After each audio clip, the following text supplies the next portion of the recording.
my dear students. How are you? Myself Sam Srivastav, and today's topic of our class is very important topic and very common topic in our life, and this topic is related to our body. The name of our topic is transportation of substance in human beings. मतलब अपनी जो human beings हैं उनके अंदर substances का transportation कैसे हो सकता है, किस तरह से होता है। तो ट्रांसपोर्टेशन के मीन से आपको यही क्लियर हो रहा होगा कि जिस तरह से हम कोई सामान को लेना या ले जाने की जो प्रोसेस करते हैं उसे हम ट्रांसपोर्टेशन बोलते हैं। जैसे हम कोई चीज़ लेकर के आए फिर उसको कहीं दूसरी जगह पर पहुंचा रहे हैं, तो ये सारे ट्रांसपोर्टेशन प्रोसेस में होता है। लेकिन अब हमारी बॉडी के अंदर ऐसे कोई सॉलिड सब्सटेंस है या मतलब ऐसे तो हम किसी वाहन के द्वारा नहीं पहुंचा सकते, लेकिन हमारी बॉडी के अंदर जो ट्रांसपोर्टेशन सिस्टम है वो कहीं ना कहीं उसको हम सर्कुलेटरी सिस्टम बोलते हैं। ये जैसा लिखा हुआ है circulatory system, it is a system of transportation in our body. अब बात करें कि इस सर्कुलेटरी सिस्टम में क्या क्या कंसिस्ट होता है, तो इस सर्कुलेटरी सिस्टम में एक तो ब्लड होता है, एक ब्लड वेसल्स होते हैं और हार्ट होता है। ये तीन मेन पार्ट होते हैं हमारे सर्कुलेटरी सिस्टम के, जो ये कंसिस्ट करके रखता है। अब सबसे पहले अगर हम बात करें ब्लड की, तो ब्लड से रिलेटेड जो बात है उसमें अगर हम देखें तो व्हाट इज ब्लड, तो mostly blood is a red fluid that flow in our body. ठीक है, लिखा भी है ब्लड रेड फ्लूइड, मतलब रक्त क्या है, रक्त एक ऐसा तरल पदार्थ है जो हमारी बॉडी में मतलब हमारे शरीर में फ्लो करता है। किसके द्वारा फ्लो करता है, वो यहाँ पे लिखा हुआ है आर्टरीज और वेन। आर्टरीज और वेन के द्वारा हमारी पूरी बॉडी में फ्लो करता है। और मेनली ब्लड का काम क्या होता है कि जो भी फूड हम डाइजेस्ट करते हैं डाइजेशन प्रोसेस में, उस डाइजेस्ट किए हुए फूड से जो भी हमें न्यूट्रिएंट्स गेन होते हैं वो हमारे स्मॉल इंटेस्टाइन में एब्जॉर्ब होते हैं। आपने प्रीवियस टॉपिक में ये शायद पढ़े भी हैं, समझे भी हैं। तो जो भी फूड डाइजेस्ट हम करते हैं उस डाइजेशन प्रोसेस में जो भी न्यूट्रिएंट्स उस डाइजेस्ट किए हुए फूड से निकलते हैं उनका एब्जॉर्प्शन इंटेस्टाइन में होता है। जब वो एब्जॉर्प्शन होने के बाद ब्लड में जाकर के मिक्सअप होता है, तो उन सारे न्यूट्रिएंट्स को, चाहे वो कार्बोहाइड्रेट्स हो, मिनरल्स हो, ठीक है, या वाटर हो, ये सारे का सारा ट्रांसपोर्टेशन हमारी बॉडी में जो करवाता है वो ब्लड का काम होता है, जिससे कि हमें हमारी बॉडी के जितने भी पार्ट्स हैं उनको एनर्जी मिल सके। तो ये तो थी बात ब्लड की। अब ब्लड से अगर हम देखें तो ब्लड क्या क्या कंसिस्ट करके रखता है, कि ब्लड में भी ऐसे कौन कौन से चीजें होती हैं जो ब्लड हमारा कंसिस्ट करके रखता है। सबसे पहला अगर देखें तो लिखा हुआ है प्लाज्मा, आरबीसी, डब्ल्यूबीसी और प्लेटलेट्स। प्लाज्मा की अगर हम बात करें तो प्लाज्मा हमारा जो होता है येलोइश फ्लूइड होता है जो हमारे ब्लड सेल्स कंटेन करके रखते हैं। ब्लड सेल्स जो हमारे होते हैं उनके अंदर प्लाज्मा कंसिस्ट होता है, जो कि एक येलोइश कलर का पिगमेंट होता है।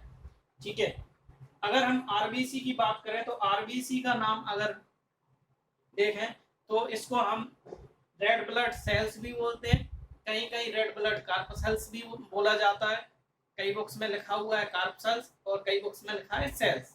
तो आरबीसी की अगर हम बात करें तो आरबीसी का मेन रोल जो अगर आप देखें तो हमारा जो ब्लड रेड कलर का होता है वो मोस्टली आरबीसी के ही कारण होता है, क्योंकि आरबीसी जो हमारे हैं वो हीमोग्लोबिन नाम का एक पिगमेंट को कंटेन करके रखता है जो लाल कलर का होता है, जिसके वजह से आरबीसी हमारे रेड कलर के होते हैं और इनकी प्रेजेंस के कारण हमारा ब्लड जो होता है वो रेड कलर का होता है। अब आरबीसी की अगर हम बात करें तो मेनली आरबीसी का काम क्या होता है, transports of gases like oxygen and carbon dioxide का जो ट्रांसपोर्टेशन है हमारी डिफरेंट बॉडी पार्ट्स में, वो मेनली काम किसका होता है, आरबीसी का। ठीक है, और आरबीसी का अगर हम दूसरा नाम देखें तो इसको ऑर्थोसाइट्स भी बोलते हैं, ऑर्थोसाइट्स भी बोला जाता है आरबीसी को। इनका काम होता है गैसेस का ट्रांसपोर्टेशन करना। नेक्स्ट जो होता है वो है डब्ल्यूबीसी। डब्ल्यूबीसी को व्हाइट ब्लड सेल्स या व्हाइट ब्लड कॉर्पस्कल्स भी बोला जाता है। अब आरबीसी जो होते हैं वो हमारे रेगुलर शेप में होते हैं, लेकिन डब्ल्यूबीसी हमारे रेगुलर शेप में नहीं होते हैं। डब्ल्यूबीसी की अगर हम बात करें तो डब्ल्यूबीसी का मेन काम होता है हमारे अंदर डिजीज को डेवलप ना होने देना। ये डिजीज को कहीं ना कहीं रोकता है। जो भी बैक्टीरिया हमारे अंदर फूड के साथ एंटर करते हैं या किसी भी चीज से जो हमारे अंदर बैक्टीरिया एंटर करते हैं तो उनको कहीं ना कहीं डिजीज फैलाने से रोकता है और उनको मारता है। तो ये तो थी डब्ल्यूबीसी की बात। अगर इनका कलर देखें तो ये कलरलेस होते हैं, इसीलिए डब्ल्यूबीसी व्हाइट कलर के होते हैं, क्योंकि ये जब कलरलेस हैं तो ये व्हाइट कलर में ही मिलेंगे। अब बात करते हैं प्लेटलेट्स की।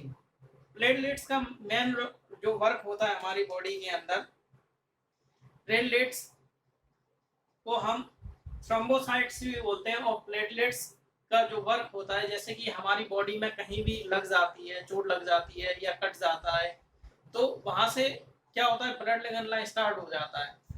लेकिन अगर प्लेटलेट्स की एब्सेंस होगी तो हमारा ब्लड कंटिन्यू निकलता रहेगा और कहीं ना कहीं हमारी बॉडी में ब्लड की कमी हो जाएगी। तो प्लेटलेट्स क्या करते हैं कि जहां पर हमें लग गई है या कट गया है वहां पर ये एक ब्लड का थक्का जमा देते हैं, खून का थक्का जमा देते हैं, जिससे क्या होता है कि जो और ब्लड निकलना होता है वो ब्लड नहीं निकल पाता है। तो ये तो बात थी ब्लड की, जो ये ब्लड कंसिस्ट करके रखता है। अब बात अगर हम उनके फंक्शंस की करें कि what are the functions of blood, blood का मेन वर्क क्या होता है, तो यहाँ पे लिखा हुआ है जैसे कि ट्रांसपोर्ट डाइजेस्टेड फूड, मतलब जो भी हमने डाइजेस्ट किया है फूड का उसका ट्रांसपोर्टेशन करना। अब ट्रांसपोर्टेशन से डाइजेस्टेड फूड से मतलब ये नहीं है कि फूड को ही डायरेक्ट ट्रांसपोर्ट कर दिया। यहाँ पे मैंने जैसा पहले भी बताया था कि डाइजेस्टेड फूड से प्राप्त न्यूट्रिएंट्स का ट्रांसपोर्टेशन ये करता है ऑब्जर्व करके बॉडी पार्ट्स को।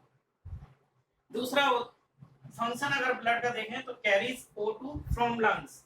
हम जो भी ऑक्सीजन लेते हैं, ठीक है, लंग्स में पहुंचती है, लंग्स से सारी की सारी ऑक्सीजन ब्लड कंटेन करके हमारे डिफरेंट बॉडी पार्ट्स तक प्रोवाइड कराने का जो काम करता है वो ब्लड ही करता है। अब वेस्ट प्रोडक्ट टू किडनी, ठीक है, बहुत अच्छी बात है। जितने भी हमारे बॉडी ने जो न्यूट्रिएंट्स एब्जॉर्ब किए थे, अब उसमें कहीं ना कहीं कुछ ऐसे वेस्ट प्रोडक्ट होते हैं जो हमारी बॉडी को या ब्लड को नीड नहीं होती है। वो ब्लड क्या करता है कि जो वेस्ट प्रोडक्ट्स होते हैं उनको वो किडनी तक ले जाता है और किडनी में वहां जाकर के वो प्यूरिफाई करता है और प्यूरिफाई करने के बाद जो वेस्ट प्रोडक्ट निकलते हैं उन वेस्ट प्रोडक्ट को यूरिन के थ्रू निकाल देता है। तो ये भी काम हमारा ब्लड का है ही, जिससे जो भी वेस्ट प्रोडक्ट है वो बाहर निकल जाते हैं। तो ये तो उसके मोस्टली कुछ ही आपको फंक्शंस बताएं, और भी फंक्शंस हैं जो आप रीड कर सकते हैं। ये 3-4 फंक्शंस बताने का मेन एम ये था जिससे कि आपको ब्लड के फंक्शंस समझ में आया कि हमारे शरीर में ब्लड का क्या काम होता है। ठीक है, ब्लड क्या क्या कंसिस्ट करके रखता है, ये 4 चीजें कंसिस्ट करके रखता है जो अभी बताए हैं। अब बात करते हैं ब्लड वेसल्स की। ब्लड वेसल्स, ठीक है, हमारी बॉडी में ब्लड की प्रेजेंस हो गई, लेकिन अब वो ब्लड फ्लो कैसे करेगा, तो वो फ्लो करने का काम ब्लड वेसल्स से होता है। अब ब्लड वेसल्स भी 3 टाइप से कंसिस्ट करके रखता है, जिसमें एक तो आप देख रहे हैं आर्टरीज है, एक वेन्स है, एक कैपिलरीज है। कोई इनको वेन्स बोलता है, कोई वेन्स बोलता है, एज यू विश।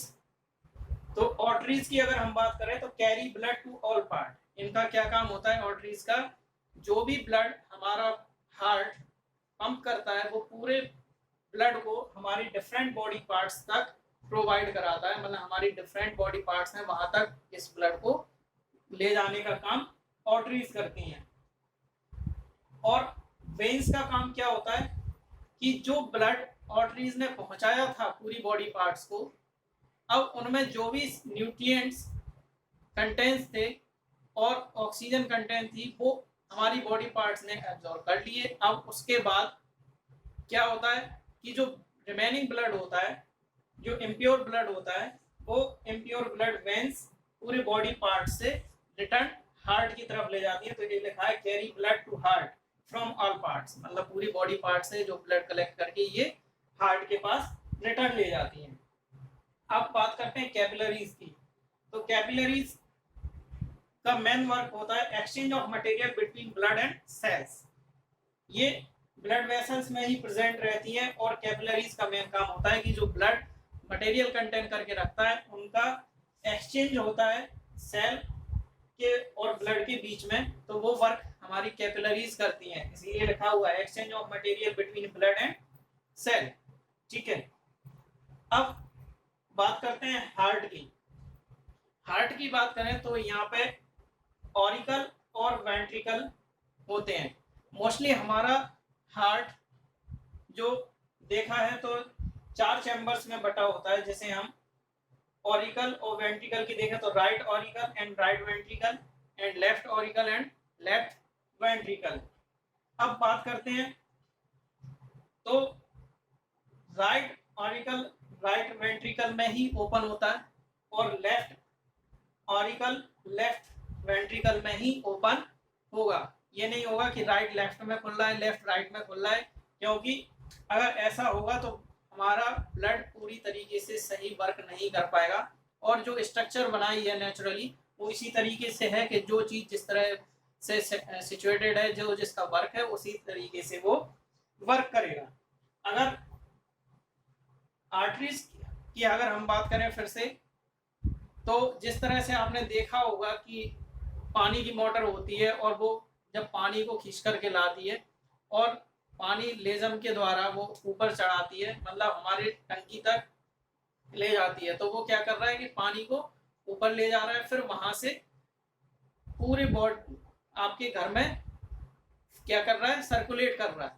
तो इसी तरीके से हमारा जो आर्टरीज का वेन है, जिस तरह से पानी की टंकी हमारे घर में तरह तरह जगह पर नलों के द्वारा सर्कुलेट कर रहा है पानी को, वही वर्क हमारी आर्टरीज का होता है। जैसे ही हमारा पंप उसमें ब्लड पंप करता है, हार्ट पंप ब्लड को पंप करता है, तो वो सारा ब्लड हमारे डिफरेंट पार्ट्स में सर्कुलेट कर देता है। फिर हार्ट से ही अगर रिलेटेड हम देखें तो ये अभी मैंने बताया था कि वैसे कि राइट ऑरिकल राइट वेंट्रिकल में ही खुलेगा और लेफ्ट ऑरिकल लेफ्ट वेंट्रिकल में ही खुलेगा। अब राइट पार्ट जो हमारे हार्ट का होता है उसे हम देखें तो वो हमारा इम्प्योर ब्लड कंटेन करके रखता है, और लेफ्ट पार्ट जो हमारे हार्ट का होता है वो प्योर ब्लड कंटेन करके रखता है। लेफ्ट पार्ट से हमारा प्योर ब्लड जो होता है वो सारी आर्टरीज को सर्कुलेट होता है, और राइट साइड का जो हार्ट का चैम्बर होता है वो जितना भी इम्प्योर ब्लड है वहां से वो रिटर्न होकर के हमारे उसमें हार्ट के चैम्बर में कलेक्ट हो जाता है। अगर हम बात करें तो इन चैम्बर्स को अगर जो सेपरेट करता है, तो the auricle and ventricle are separated from each other by tissue which is called walls. Walls नाम के जो टिश्यू होते हैं ये हमारे ऑर्टिकल और वेंट्रिकल को क्या करते हैं, सेपरेट करते हैं। जो मैंने यहाँ पे लिखा है वॉल्स, ये जो है हमारे राइट और जो ऑरिकल और वेंट्रिकल हैं इनको सेपरेट करते हैं, जिसके द्वारा मेन वर्क जो होता है कि इम्प्योर ब्लड प्योर ब्लड में नहीं मिले और जिससे कि ये सेपरेट हो जाएं और जो प्रॉपर वर्क जिनको दिया है, मतलब जो प्रॉपर वर्क उनका जो है वो अच्छी तरीके से कर सकें। तो ये तो था आपका transportation of substance in humans. ठीक है, अभी ये आशा करता हूँ कि आपको अच्छे से समझ में आया होगा। नहीं आया तो आप बता भी सकते हैं इनके बारे में कि ये हमें समझ में नहीं आया है। आगे जो आपकी क्लास होगी उनमें आपको इससे आगे का टॉपिक जो रहेगा इससे ही रिलेटेड वो आपको समझाया जाएगा। Thank you.